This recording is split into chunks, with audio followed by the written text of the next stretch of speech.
Hola, ¿cómo están? Bienvenidos a Audiolibros por qué leer. Mi nombre es Cecilia Bona y como todos los miércoles va este nuevo episodio del podcast para que puedan disfrutar de una lectura en voz alta y como buenos lectoyentes disfruten de este autor chileno. Hablo de Roberto Bolaño, que en el año 1997 publicó Llamadas Telefónicas, un libro de cuentos, y en particular el libro empieza con Sensini. Es un cuento raro, ya van a ver. Y uno puede percibir, de hecho lo van a encontrar en internet, y yo después, cuando termine el relato, lo vamos a charlar también. Es un cuento donde se puede percibir que hay un nombre real velado con un nombre de ficción, y que el narrador se está refiriendo a alguien que existió en realidad. Espero que lo disfruten, que ingresen en el universo de este autor que nunca había leído en la lista de audiolibros y que merece no solo mi respeto, sino mi relectura, porque lo leí hace muchos años y ahora entiendo que llega el momento de sentarme enfrente de su figura y decirle: bienvenido a mi vida, Roberto. Vamos a la lectura. Después la charlamos. La forma en que se desarrolló mi amistad con Sensini sin duda se sale de lo corriente. En aquella época yo tenía 20 y tantos años y era más pobre que una rata. Vivía en las afueras de Girona, en una casa en ruinas que me habían dejado mi hermana y mi cuñado tras marcharse a México, y acababa de perder un trabajo de vigilante nocturno en un camping de Barcelona, el cual había acentuado mi disposición a no dormir durante las noches. Casi no tenía amigos, y lo único que hacía era escribir y dar largos paseos que comenzaban a las 7 de la tarde, tras despertar, momento en el cual mi cuerpo experimentaba algo semejante al jet lag, una sensación de estar y no estar, de distancia con respecto a lo que me rodeaba, de indefinida fragilidad. Vivía con lo que había ahorrado durante el verano, y aunque apenas gastaba, mis ahorros iban menguando al paso del otoño. Tal vez eso fue lo que me impulsó a participar en el Concurso Nacional de Literatura de Alcoy, abierto a escritores de lengua castellana, cualquiera que fuera su nacionalidad y lugar de residencia. El premio estaba dividido en 3 modalidades: poesía, cuento y ensayo. Primero pensé en presentarme en poesía, pero enviar a luchar con los leones o con las hienas, aquello que era lo que mejor hacía, me pareció indecoroso. Después pensé en presentarme en ensayo, pero cuando me enviaron las bases descubrí que éste debía versar sobre Alcoy, sus alrededores, su historia, sus hombres ilustres, su proyección en el futuro, y eso me excedía. Decidí, pues, presentarme en cuento, y envié por triplicado el mejor que tenía, no tenía muchos, y me senté a esperar. Cuando el premio se falló, trabajaba de vendedor ambulante en una feria de artesanía en donde absolutamente nadie vendía artesanías. Obtuve el tercer accésit y 10.000 pesetas que el ayuntamiento de Alcoy me pagó religiosamente. Poco después me llegó el libro en el que no escaseaban las erratas, con el ganador y los 6 finalistas. Por supuesto, mi cuento era mejor que el que se había llevado el premio gordo, lo que me llevó a maldecir al jurado y a decirme que, en fin, eso siempre pasa. Pero lo que realmente me sorprendió fue encontrar en el mismo libro a Luis Antonio Sensini, el escritor argentino, segundo accésit, con un cuento en donde el narrador se iba al campo y allí se le moría su hijo, o con un cuento en donde el narrador se iba al campo porque en la ciudad se le había muerto su hijo. No quedaba nada claro. Lo cierto es que en el campo, un campo plano y más bien yermo, el hijo del narrador se seguía muriendo. En fin, el cuento era claustrofóbico, muy al estilo de Sensini, de los grandes espacios geográficos de Sensini, que de pronto se achicaban hasta tener el tamaño de un ataúd, y superior al ganador y al primer accésit, y también superior al tercer accésit y al cuarto, quinto y sexto. No sé qué fue lo que me impulsó a pedirle al ayuntamiento de Alcoy la dirección de Sensini. Yo había leído una novela suya y algunos de sus cuentos en revistas latinoamericanas. La novela era de las que hacen lectores. Se llamaba Ugarte y trataba sobre algunos momentos de la vida de Juan de Ugarte, burócrata en el virreinato del Río de la Plata a finales del siglo XVIII. Algunos críticos, sobre todo españoles, la habían despachado diciendo que se trataba de una especie de Kafka colonial, pero poco a poco la novela fue haciendo sus propios lectores, y para cuando me encontré a Sensini en el libro de cuentos de Alcoy, Ugarte tenía repartidos en varios rincones de América y España unos pocos y fervorosos lectores, casi todos amigos o enemigos gratuitos entre sí. Sensini, por descontado, tenía otros libros, publicados en Argentina o en editoriales españolas desaparecidas, y pertenecía a esa generación intermedia de escritores nacidos en los años 20, después de Cortázar, Bioy, Sábato, Mujica Lainez, y cuyo exponente más conocido, al menos por entonces, al menos para mí, era Haroldo Conti, desaparecido en uno de los campos especiales de la dictadura de Videla y sus secuaces. De esta generación, aunque tal vez la palabra generación sea excesiva, quedaba poco, pero no por falta de brillantez o talento. Seguidores de Roberto Arlt, periodistas y profesores, y traductores, de alguna manera anunciaron lo que vendría a continuación, y lo anunciaron a su manera triste y escéptica, que al final se los fue tragando a todos. A mí me gustaban. En una época lejana de mi vida había leído las obras de teatro de Abelardo Castillo, los cuentos de Rodolfo Walsh, como Conti, asesinado por la dictadura, los cuentos de Daniel Moyano, lecturas parciales y fragmentadas que ofrecían las revistas argentinas o mexicanas o cubanas, libros encontrados en las librerías de viejo del DF, antologías piratas de la literatura bonaerense, probablemente la mejor en lengua española de este siglo, literatura de la que ellos formaban parte y que no era ciertamente la de Borges o Cortázar, y a la que no tardarían en dejar atrás Manuel Puig y Osvaldo Soriano, pero que ofrecía al lector textos compactos, inteligentes, que propiciaban la complicidad y la alegría. Mi favorito, de más está decirlo, era Sensini, y el hecho de alguna manera sangrante y de alguna manera halagador de encontrármelo en un concurso literario de provincias me impulsó a intentar establecer contacto con él, saludarlo, decirle cuánto lo quería. Así pues, el Ayuntamiento de Alcoy no tardó en enviarme su dirección. Vivía en Madrid, y una noche, después de cenar, o comer, o merendar, le escribí una larga carta en donde hablaba de Ugarte, de los otros cuentos suyos que había leído en revistas, de mí, de mi casa en las afueras de Girona, del concurso literario, me reía del ganador, de la situación política chilena y argentina, todavía estaban bien establecidas ambas dictaduras, de los cuentos de Walsh, que era el otro a quien más quería junto con Sensini, de la vida en España y de la vida en general. Contra lo que esperaba, recibí una carta suya apenas una semana después. Comenzaba dándome las gracias por la mía. Decía que en efecto el Ayuntamiento de Alcoy también le había enviado a él el libro con los cuentos galardonados, pero que al contrario que yo, él no había encontrado tiempo, aunque después cuando volvía de forma sesgada sobre el mismo tema decía que no había encontrado ánimo suficiente para repasar el relato ganador y los accessits, aunque en estos días se había leído el mío y lo había encontrado de calidad. Un cuento de primer orden, decía, conservo la carta, y al mismo tiempo me instaba a perseverar, pero no, como al principio entendí, a perseverar en la escritura, sino a perseverar en los concursos, algo que él, me aseguraba, también haría. Acto seguido, pasaba a preguntarme por los certámenes literarios que se avisoraban en el horizonte, encomiándome que apenas supiera de uno se lo hiciera saber en el acto.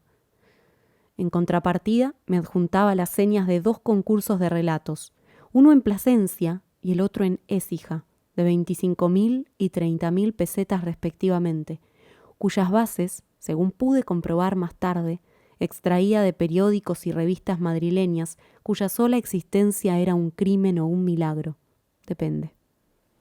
Ambos concursos aún estaban a mi alcance, y Sensini terminaba su carta de manera más bien entusiasta, como si ambos estuviéramos en la línea de salida de una carrera interminable, amén de dura y sin sentido.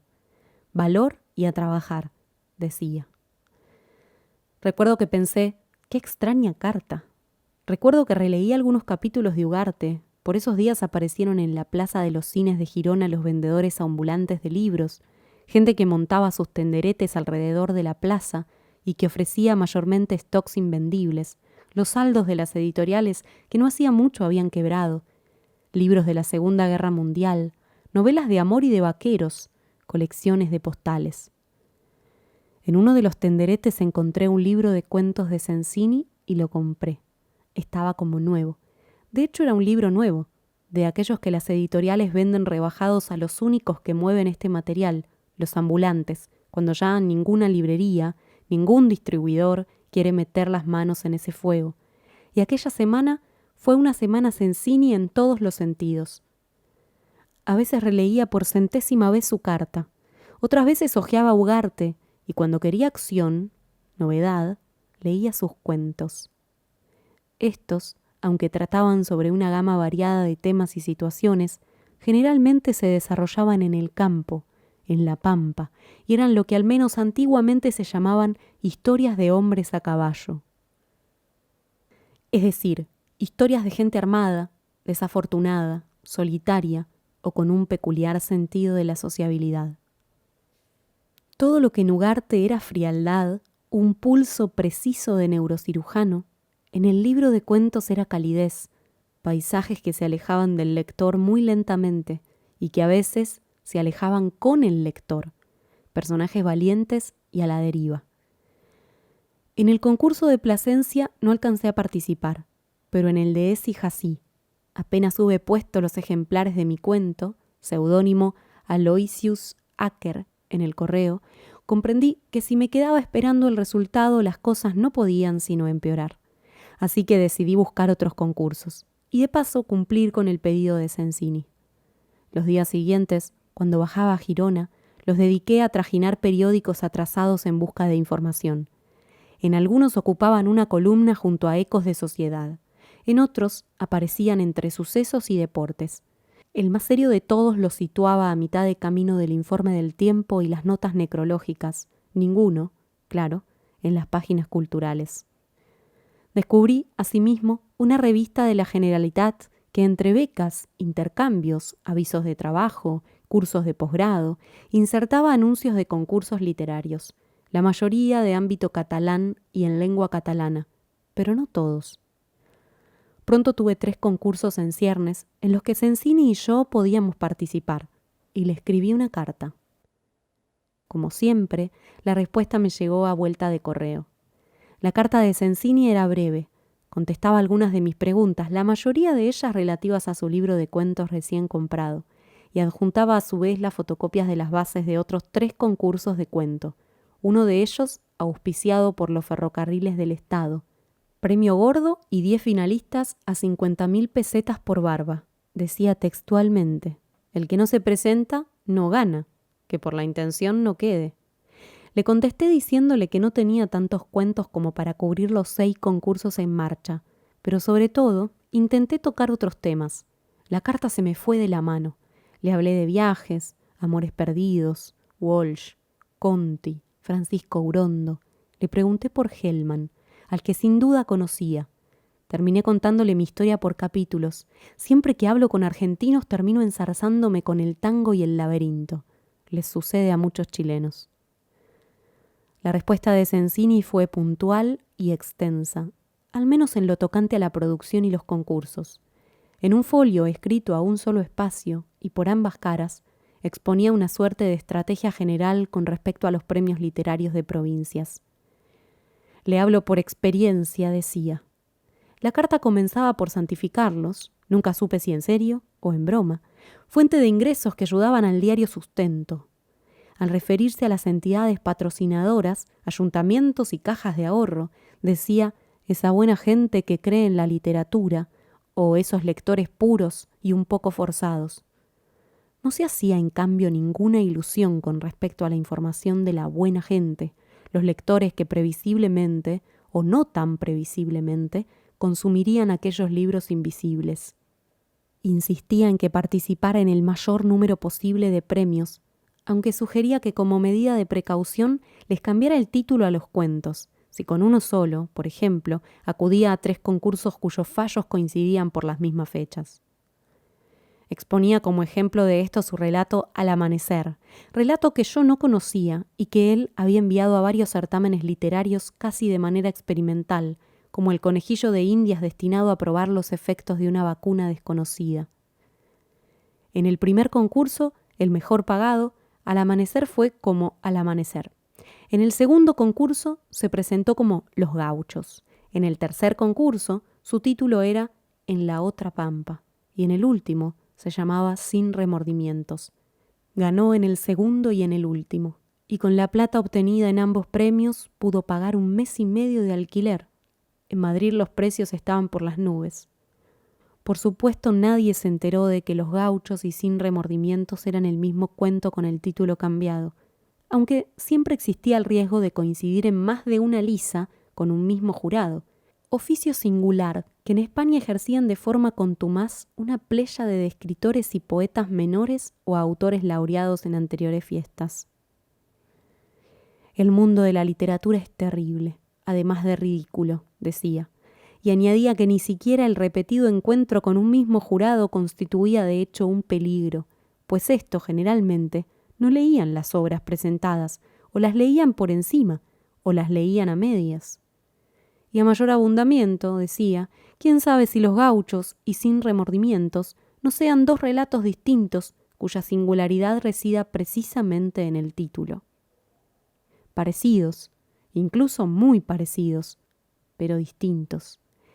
La carta concluía enfatizando que lo ideal sería hacer otra cosa, por ejemplo, vivir y escribir en Buenos Aires. Sobre el particular pocas dudas tenía, pero que la realidad era la realidad, y uno tenía que ganarse los porotos, no sé si en Argentina llaman porotos a las judías, en Chile sí, y que por ahora la salida era esa. Es como pasear por la geografía española, decía. Voy a cumplir 60 años, pero me siento como si tuviera 25, afirmaba al final de la carta, o tal vez en la posdata. Al principio me pareció una declaración muy triste, pero cuando la leí por segunda o tercera vez comprendí que era como si me dijera: ¿cuántos años tenés vos, pibe? Mi respuesta, lo recuerdo, fue inmediata. Le dije que tenía 28, 3 más que él. Aquella mañana fue como si recuperara, si no la felicidad, sí la energía. Una energía que se parecía mucho al humor. Un humor que se parecía mucho a la memoria. No me dediqué, como me sugería Sensini, a los concursos de cuentos, aunque sí participé en los últimos que entre él y yo habíamos descubierto. No gané ninguno. Sensini volvió a hacer doblete en Don Benito y en Écija, con un relato que originalmente se titulaba Los sables y que en Écija se llamó 2 espadas y en Don Benito El tajo más profundo. Y ganó un accessit en el premio de los ferrocarriles, lo que le proporcionó no solo dinero, sino también un billete franco para viajar durante 1 año por la red del Renfe. Con el tiempo fui sabiendo más cosas de él. Vivía en un piso de Madrid con su mujer y su única hija de 17 años, llamada Miranda. Otro hijo, de su primer matrimonio, andaba perdido por Latinoamérica, o eso quería creer. Se llamaba Gregorio, tenía 35 años, era periodista. A veces Sensini me contaba de sus diligencias en organismos humanitarios o vinculados a los departamentos de derechos humanos de la Unión Europea para averiguar el paradero de Gregorio. En esas ocasiones las cartas solían ser pesadas, monótonas, como si mediante la descripción del laberinto burocrático Sensini exorcizara a sus propios fantasmas. Dejé de vivir con Gregorio, me dijo en una ocasión, cuando el pibe tenía 5 años. No añadía nada más. Pero yo vi a Gregorio de 5 años y vi a Sensini escribiendo en la redacción de un periódico y todo era irremediable. También me pregunté por el nombre y no sé por qué llegué a la conclusión de que había sido una suerte de homenaje inconsciente a Gregorio Samsa. Esto último, por supuesto, nunca se lo dije. Cuando hablaba de Miranda, por el contrario, Sensini se ponía alegre. Miranda era joven, tenía ganas de comerse el mundo, una curiosidad insaciable, y además, decía, era linda y buena. Se parece a Gregorio, decía, solo que Miranda es mujer, obviamente, y no tuvo que pasar por lo que pasó mi hijo mayor. Poco a poco, las cartas de Sensini se fueron haciendo más largas. Vivía en un barrio desangelado de Madrid, en un piso de 2 habitaciones más sala-comedor, cocina y baño. Saber que yo disponía de más espacio que él me pareció sorprendente y después injusto. Sensini escribía en el comedor, de noche, cuando la señora y la nena ya están dormidas, y abusaba del tabaco. Sus ingresos provenían de unos vagos trabajos editoriales, creo que corregía traducciones, y de los cuentos que salían a pelear a provincias. De vez en cuando le llegaba algún cheque por alguno de sus numerosos libros publicados, pero la mayoría de las editoriales se hacían las olvidadizas o habían quebrado. El único que seguía produciendo dinero era Ugarte, cuyos derechos tenía una editorial de Barcelona. Vivía, no tardé en comprenderlo, en la pobreza, no una pobreza absoluta, sino una de clase media baja, de clase media desafortunada y decente. Su mujer, que ostentaba el curioso nombre de Carmela Zachman, trabajaba ocasionalmente en labores editoriales y dando clases particulares de inglés, francés y hebreo, aunque en más de una ocasión se había visto abocada a realizar faenas de limpieza. La hija solo se dedicaba a los estudios y su ingreso en la universidad era inminente. En una de mis cartas le pregunté a Sensini si Miranda también se iba a dedicar a la literatura.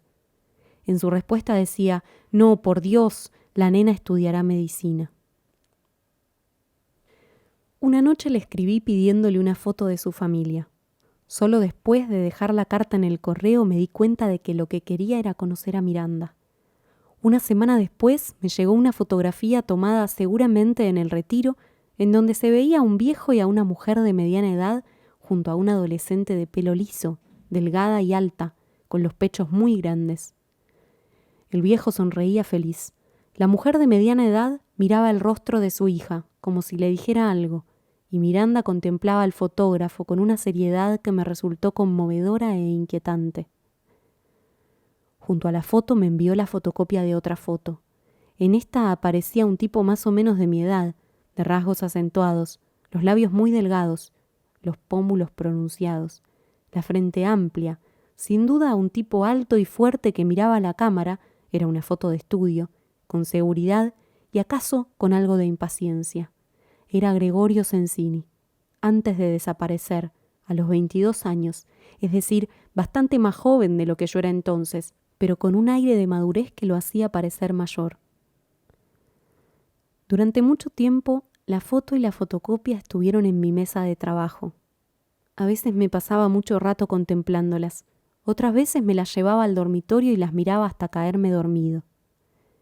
En su carta, Sensini me había pedido que yo también les enviara una foto mía. No tenía ninguna reciente, y decidí hacerme una en el fotomatón de la estación, en esos años el único fotomatón de toda Girona. Pero las fotos que me hice no me gustaron, me encontraba feo, flaco, con el pelo mal cortado. Así que cada día iba postergando el envío de mi foto, y cada día iba gastando más dinero en el fotomatón. Finalmente cogí una al azar, la metí en un sobre junto con una postal y se la envié. La respuesta tardó en llegar. En el ínterin recuerdo que escribí un poema muy largo, muy malo, lleno de voces y de rostros que parecían distintos, pero que solo eran uno, el rostro de Miranda Sensini, y que cuando yo por fin podía reconocerlo, nombrarlo, decirle: «Miranda, soy yo, el amigo epistolar de tu padre», ella se daba media vuelta y echaba a correr en busca de su hermano, Gregorio Samsa, en busca de los ojos de Gregorio Samsa que brillaban al fondo de un corredor en tinieblas donde se movían imperceptiblemente los bultos oscuros del terror latinoamericano. La respuesta fue larga y cordial. Decía que Carmela y él me encontraron muy simpático, tal como me imaginaban, un poco flaco tal vez, pero con buena pinta, y que también les había gustado la postal de la Catedral de Girona que esperaban ver personalmente dentro de poco, apenas se hallaran más desahogados de algunas contingencias económicas y domésticas. En la carta se daba por entendido que no solo pasarían a verme, sino que se alojarían en mi casa. De paso me ofrecían la suya para cuando yo quisiera ir a Madrid. La casa es pobre, pero tampoco es limpia, decía Sensini, imitando a un famoso gaucho de tira cómica que fue muy famoso en el Cono Sur a principios de los 70. De sus tareas literarias no decía nada. Tampoco hablaba de los concursos. Al principio pensé en mandarle a Miranda mi poema, pero después de muchas dudas y vacilaciones decidí no hacerlo. Me estoy volviendo loco, pensé. Si le mando esto a Miranda se acabaron las cartas de Sensini, y además con toda la razón del mundo. Así que no se lo mandé. Durante un tiempo me dediqué a rastrearle bases de concursos. En una carta Sensini me decía que temía que la cuerda se le estuviera acabando. Interpreté sus palabras erróneamente, en el sentido de que ya no tenía suficientes certámenes literarios a donde enviar sus relatos. Insistí en que viajaran a Girona. Les dije que Carmela y él tenían mi casa a su disposición. Incluso durante unos días me obligué a limpiar, barrer, fregar y sacarle el polvo a las habitaciones en la seguridad, totalmente infundada, de que ellos y Miranda estaban al caer. Argüí que con el billete abierto de la Renfe, en realidad solo tendrían que comprar 2 pasajes, uno para Carmela y otro para Miranda, y que Cataluña tenía cosas maravillosas que ofrecer al viajero. Hablé de Barcelona, de Olot, de la Costa Brava, de los días felices que sin duda pasaríamos juntos. En una larga carta de respuesta, en donde me daba las gracias por mi invitación, Sensini me informaba que por ahora no podían moverse de Madrid. La carta, por primera vez, era confusa, aunque a eso de la mitad se ponía a hablar de los premios, creo que se había ganado otro, y me daba ánimos para no desfallecer y seguir participando. En esta parte de la carta hablaba también del oficio de escritor, de la profesión, y yo tuve la impresión de que las palabras que vertía eran en parte para mí y en parte un recordatorio que se hacía a sí mismo. El resto, como ya digo, era confuso. Al terminar de leer tuve la impresión de que alguien de su familia no estaba bien de salud. 2 o 3 meses después me llegó la noticia de que probablemente habían encontrado el cadáver de Gregorio en un cementerio clandestino. En su carta, Sensini era parco en expresiones de dolor. Solo me decía que tal día, a tal hora, un grupo de forenses, miembros de organizaciones de derechos humanos, una fosa común con más de 50 cadáveres de jóvenes, etc. Por primera vez no tuve ganas de escribirle. Me hubiera gustado llamarlo por teléfono, pero creo que nunca tuvo teléfono, y si lo tuvo, yo ignoraba su número. Mi contestación fue escueta. Le dije que lo sentía. Aventuré la posibilidad de que tal vez el cadáver de Gregorio no fuera el cadáver de Gregorio. Luego llegó el verano y me puse a trabajar en un hotel de la costa. En Madrid, ese verano fue pródigo en conferencias, cursos, actividades culturales de toda índole, pero en ninguna de ellas participó Sensini, y si participó en alguna, el periódico que yo leía no lo reseñó. A finales de agosto le envié una tarjeta. Le decía que posiblemente cuando acabara la temporada fuera a hacerle una visita. Nada más. Cuando volví a Girona, a mediados de septiembre, entre la poca correspondencia acumulada bajo la puerta, encontré una carta de Sensini con fecha 7 de agosto. Era una carta de despedida. Decía que volvía a la Argentina, que con la democracia ya nadie le iba a hacer nada y que por tanto era ocioso permanecer más tiempo fuera. Además, si quería saber a ciencia cierta el destino final de Gregorio, no había más remedio que volver. Carmela, por supuesto, regresa conmigo, anunciaba, pero Miranda se queda. Le escribí de inmediato a la única dirección que tenía, pero no recibí respuesta. Poco a poco me fui haciendo la idea de que Sensini había vuelto para siempre a la Argentina y que si no me escribía él desde allí, ya podía dar por acabada nuestra relación epistolar. Durante mucho tiempo estuve esperando su carta, o eso creo ahora, al recordarlo. La carta de Sensini, por supuesto, no llegó nunca. La vida en Buenos Aires, me consolé, debía de ser rápida, explosiva, sin tiempo para nada, solo para respirar y parpadear. Volví a escribirle a la dirección que tenía de Madrid, con la esperanza de que le hicieran llegar la carta a Miranda, pero al cabo de un mes el correo me la devolvió por ausencia del destinatario.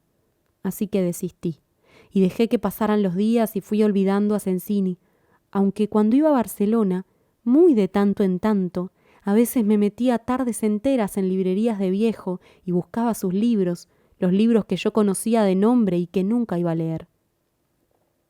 Pero en las librerías solo encontré viejos ejemplares de Ugarte y de su libro de cuentos publicado en Barcelona, y cuya editorial había hecho suspensión de pagos, casi como una señal dirigida a Sensini, dirigida a mí. 1 o 2 años después supe que había muerto. No sé en qué periódico leí la noticia. Tal vez no la leí en ninguna parte, tal vez me la contaron, pero no recuerdo haber hablado por aquellas fechas con gente que lo conociera, por lo que probablemente debo de haber leído en alguna parte la noticia de su muerte. Esta era escueta. El escritor argentino Luis Antonio Sensini, exiliado durante algunos años en España, había muerto en Buenos Aires. Creo que también, al final, mencionaban Ugarte. No sé por qué, la noticia no me impresionó. No sé por qué, el que Sensini volviera a Buenos Aires a morir me pareció lógico. Tiempo después, cuando la foto de Sensini, Carmela y Miranda y la fotocopia de la foto de Gregorio reposaban junto con mis demás recuerdos en una caja de cartón que por algún motivo que prefiero no indagar, aún no he quemado, llamaron a la puerta de mi casa. Debían ser las 12 de la noche, pero yo estaba despierto. La llamada, sin embargo, me sobresaltó. Ninguna de las pocas personas que conocía en Girona hubieran ido a mi casa, a no ser que ocurriera algo fuera de lo normal. Al abrir, me encontré a una mujer de pelo largo debajo de un gran abrigo negro. Era Miranda Sensini, aunque los años transcurridos desde que su padre me envió la foto no habían pasado en vano. Junto a ella estaba un tipo rubio, alto, de pelo largo y nariz ganchuda. «Soy Miranda Sensini», me dijo con una sonrisa. «Ya lo sé», dije yo, y los invité a pasar. Iban de viaje a Italia y luego pensaban cruzar el Adriático rumbo a Grecia. Como no tenían mucho dinero, viajaban haciendo autostop. Aquella noche durmieron en mi casa. Les hice algo de cenar. El tipo se llamaba Sebastián Cohen y también había nacido en Argentina, pero desde muy joven vivía en Madrid. Me ayudó a preparar la cena mientras Miranda inspeccionaba la casa. «¿Hace mucho que la conoces?», preguntó. «Hasta hace un momento solo la había visto en foto», le contesté. Después de cenar, les preparé una habitación y les dije que se podían ir a la cama cuando quisieran. Yo también pensé en meterme a mi cuarto y dormirme, pero comprendí que aquello iba a resultar difícil, si no imposible, así que cuando supuse que ya estaban dormidos, bajé a la primera planta y puse la tele, con el volumen muy bajo, y me puse a pensar en Sensini. Poco después sentí pasos en la escalera. Era Miranda. Ella tampoco podía quedarse dormida. Se sentó a mi lado y me pidió un cigarrillo. Al principio hablamos de su viaje, de Girona. Llevaban todo el día en la ciudad. No le pregunté por qué habían llegado tan tarde a mi casa, de las ciudades que pensaban visitar en Italia. Después hablamos de su padre y de su hermano. Según Miranda, Sensini nunca se repuso de la muerte de Gregorio. Volvió para buscarlo, aunque todos sabíamos que estaba muerto. ¿Carmela también?, pregunté. Todos, dijo Miranda, menos él. Le pregunté cómo le había ido en Argentina. Igual que aquí, dijo Miranda, igual que en Madrid, igual que en todas partes. Pero en Argentina lo querían, dije yo. Igual que aquí, dijo Miranda. Saqué una botella de coñac de la cocina y le ofrecí un trago. «Estás llorando», dijo Miranda. Cuando la miré, ella desvió la mirada. «¿Estabas escribiendo?», dijo. «No, miraba la tele». «Quiero decir, cuando Sebastián y yo llegamos», dijo Miranda. «¿Estabas escribiendo?». «Sí», dije. «¿Relatos?». «No, poemas». «Ah», dijo Miranda. Bebimos largo rato en silencio, contemplando las imágenes en blanco y negro del televisor. «Dime una cosa», le dije. «¿Por qué le puso tu padre Gregorio a Gregorio?» «Por Kafka, claro», dijo Miranda. «¿Por Gregorio Samsa?» «Claro», dijo Miranda. «Ya, me lo suponía», dije yo. Después Miranda me contó a grandes trazos los últimos meses de Sensini en Buenos Aires. Se había marchado de Madrid ya enfermo, y contra la opinión de varios médicos argentinos que lo trataban gratis y que incluso le habían conseguido un par de internamientos en hospitales de la Seguridad Social. El reencuentro con Buenos Aires fue doloroso y feliz. Desde la primera semana se puso a hacer gestiones para averiguar el paradero de Gregorio. Quiso volver a la universidad, pero entre trámites burocráticos y envidias y rencores de los que no faltan, el acceso le fue vedado y se tuvo que conformar con hacer traducciones para un par de editoriales. Carmela, por el contrario, consiguió trabajo como profesora, y durante los últimos tiempos vivieron exclusivamente de lo que ella ganaba. Cada semana, Sensini le escribía a Miranda. Según esta, su padre se daba cuenta de que le quedaba poca vida e incluso en ocasiones parecía ansioso de apurar de una vez por todas las últimas reservas y enfrentarse a la muerte. En lo que respecta a Gregorio, ninguna noticia fue concluyente.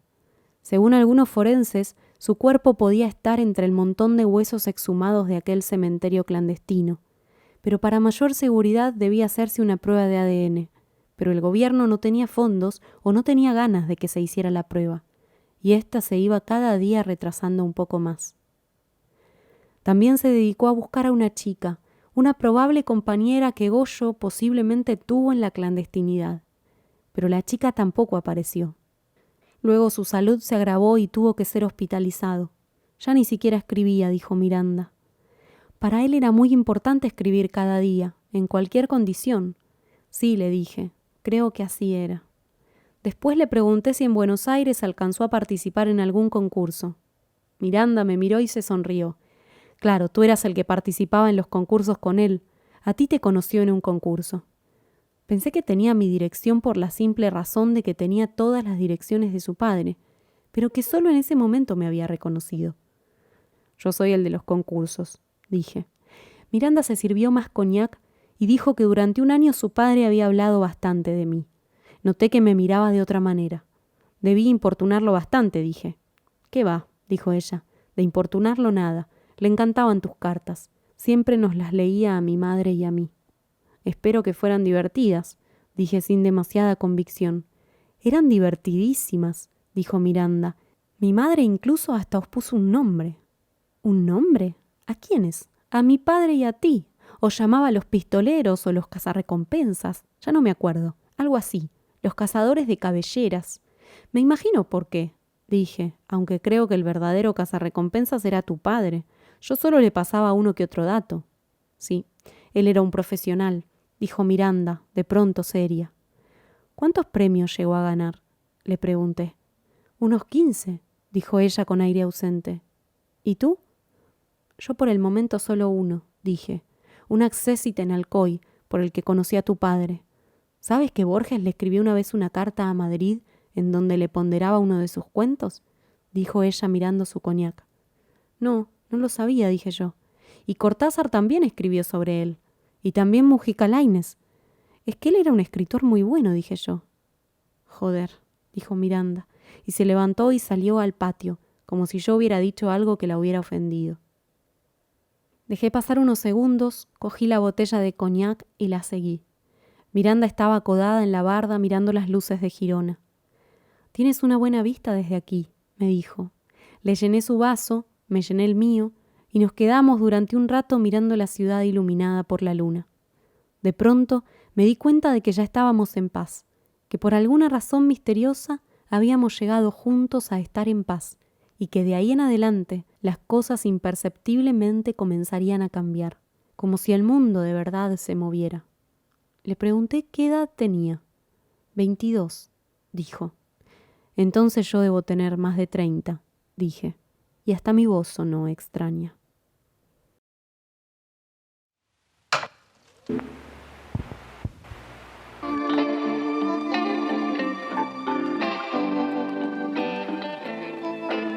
Al margen del final, ¿qué les pareció el relato? No sé desde dónde están escuchando este audiolibro, tal vez desde Argentina, que es mi país, o tal vez desde cualquier lugar del mundo, y eso haga que necesiten cierto contexto para terminar de cerrar algunas ideas que analiza este cuento, pero para muchos Sensini es Antonio Di Benedetto y Ugarte, la novela más famosa de Sensini, es Sama, de Antonio Di Benedetto.